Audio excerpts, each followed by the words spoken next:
Bonjour, c'est Amandine pour être essentiellement bien. J'espère que vous allez bien après ce petit temps d'absence. Oui, parce que là, en effet, j'avais pas assez de temps pour pouvoir faire de nouvelles vidéos. Donc me voilà de retour. J'espère que vous êtes aussi content que moi de visionner cette vidéo que de moi de la faire. Alors, justement, je vais donner une nouvelle dynamique à cette chaîne. Parce que c'est vrai que jusque-là, je parlais surtout de fertilité, de conception et de conseils justement pour tomber enceinte. Et je vais un petit peu diversifier, on va dire, mes vidéos. Parce que ma communauté évolue. D'ailleurs, je vous invite à nous rejoindre sur la communauté de mon groupe Facebook. On dépasse quand même un certain nombre, je crois qu'on est quasiment à 2000 maintenant. Donc ça reste quand même un groupe hyper bienveillant, à l'écoute, où justement j'ai à cœur qu'il y ait une bonne ambiance et que chacune se soutienne les unes les autres. Donc l'avantage c'est qu'il est privé, donc vous pouvez vraiment voilà, témoigner ou dire ce qui vous pèse sur le cœur ou ce que vous vivez à ce moment-là.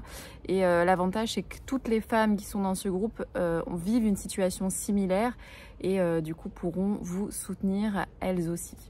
Et aussi à tour de rôle, si vous aussi vous avez envie de soutenir ces autres femmes qui elles aussi peuvent rencontrer des difficultés pendant ces moments d'attente, eh bien je vous encourage à nous rejoindre. Donc l'évolution de cette communauté fait que j'ai été obligée de créer, enfin obligée, avec plaisir, de créer un deuxième groupe Facebook privé qui concerne les femmes qui ont réussi à tomber enceinte. Donc bravo à toutes celles qui ont réussi à tomber enceinte et aussi félicitations à toutes celles qui ont accouché, car là il y en a une vingtaine à peu près qui ont leur bébé dans leurs bras. Donc ça c'est vraiment quelque chose qui m'émeut au plus haut point. C'est déjà que chacune d'entre vous réussisse à tomber enceinte et ensuite que tout se passe pour le mieux, que la grossesse aboutisse, que vous puissiez voilà, avoir et tenir votre bébé dans vos bras. Et ça, c'est vraiment le plus grand bonheur que je peux avoir grâce à cette communauté. Et merci à vous toutes et bienvenue à tous ces bébés qui sont nés depuis, je crois que la première naissance liée au groupe, c'était au mois d'octobre 2021. Voilà, donc d'ailleurs je tiens à féliciter tous ces bébés et tous ces parents et toutes ces mamans qui ont fait tout ce chemin et bravo, bravo, bravo à vous. Donc voilà, donc je vais diversifier un petit peu mes vidéos pour parler de temps en temps aussi de la grossesse, pour parler de temps en temps de sujets comme l'allaitement, comme la préparation à l'accouchement, comme les premières semaines de bébé, voilà, ou toutes les petits caps qui sont un peu parfois difficiles, où on se pose beaucoup de questions à ce moment-là et pas seulement que sur la fertilité. Voilà, donc j'espère que vous avez hâte de voir la suite de mes vidéos et surtout si vous avez des questions, peu importe ce qui concerne la conception, la fertilité ou autre, que ce soit sur la grossesse, la préparation à l'accouchement, tout ce que je viens de dire juste avant, eh bien mettez-moi tout ça en commentaire, justement ça me permettra de trouver des sujets de vidéos à vous faire pour répondre régulièrement à vos attentes. Voilà, donc aujourd'hui ça va être une vidéo qui va parler fertilité pour reprendre cette chaîne et donc je vais vous parler des petits conseils parce qu'en fait souvent, et d'ailleurs j'évolue moi aussi au fur et à mesure de la création de ces vidéos, cette vidéo aura pour but de vous parler du lâcher prise.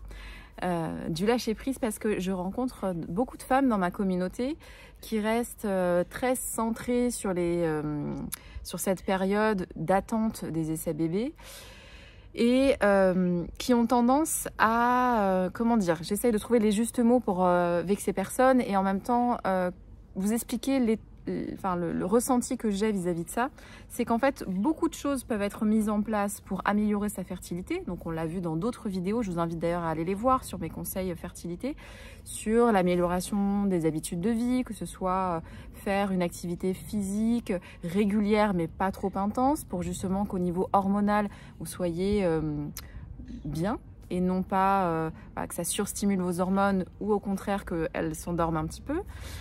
Ensuite, il y a tout ce qui est habitude alimentaire, améliorer au maximum toute son alimentation pour justement favoriser cette fertilité.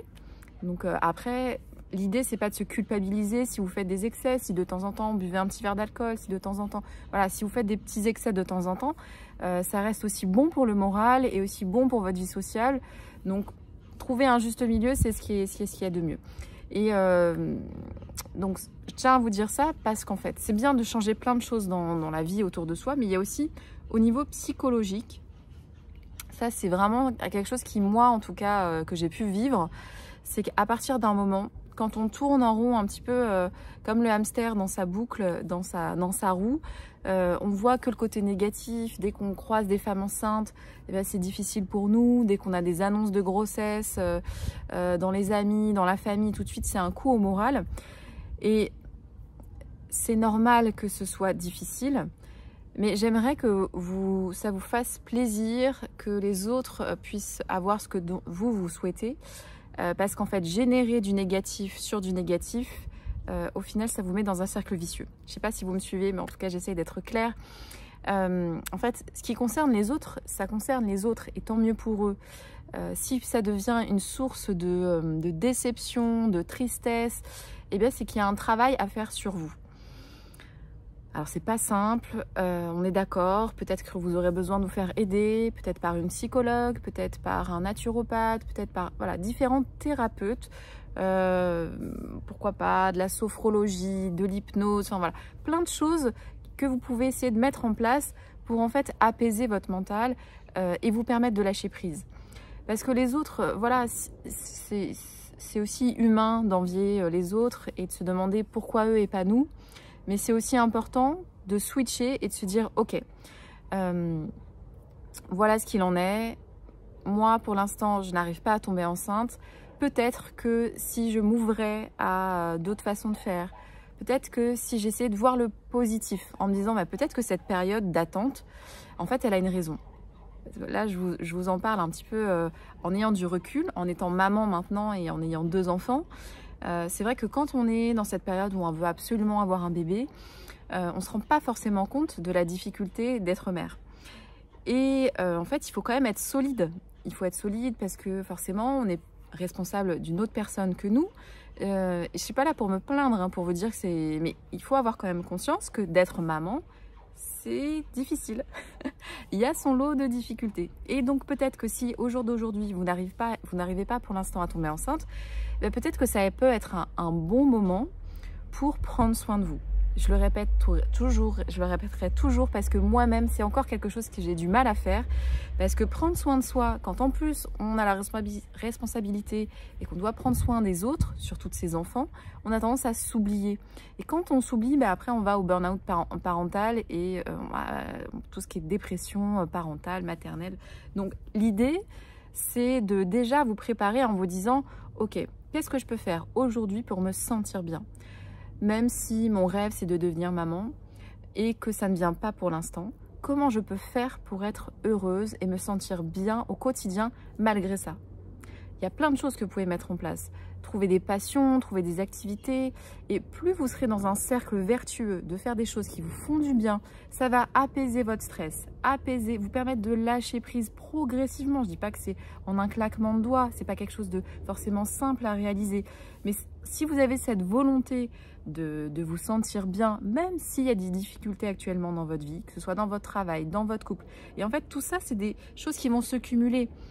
Si vous avez des problèmes dans votre travail, des problèmes dans votre couple, ce rêve qui n'aboutit pas, ou vous n'arrivez pas à tomber enceinte, tout ça, ça peut faire un cercle vicieux et du coup vous faire vous sentir de plus en plus mal, voire même vous dérégler hormonalement, pourquoi pas avoir des maladies qui se développent, parce qu'en fait, tout ça fait que c'est un univers qui est nocif en fait, même pour votre propre santé. Donc l'idée, ça va être progressivement de changer ce cercle pour qu'il soit un cercle vertueux, de dire, ok, qu'est-ce que je peux mettre quelques petites choses tous les jours en place pour me sentir de mieux en mieux.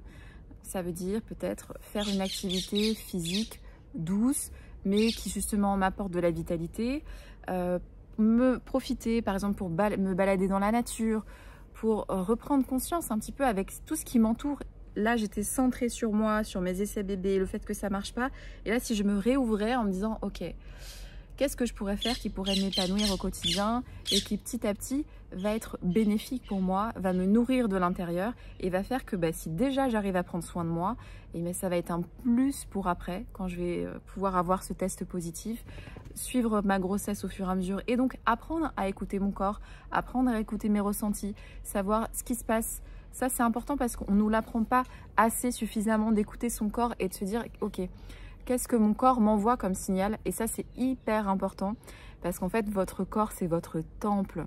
J'aimerais vraiment pouvoir vous passer ce message-là. Votre corps est votre temple, et plus vous prendrez soin de votre corps, de vos émotions, et donc de votre cœur, de tout ce qui se passe en vous, et bien ce sera que du plus. Que du plus, et votre corps vous envoie des signaux. Si à un moment donné vous avez des douleurs, des contractures, et bien ça signale en fait une émotion qui peut-être n'a pas été mis en lumière, une émotion que vous n'avez pas forcément vue, parce que parfois on est tellement habitué à cacher ses émotions dans notre quotidien que forcément parfois on cache un peu tout ça.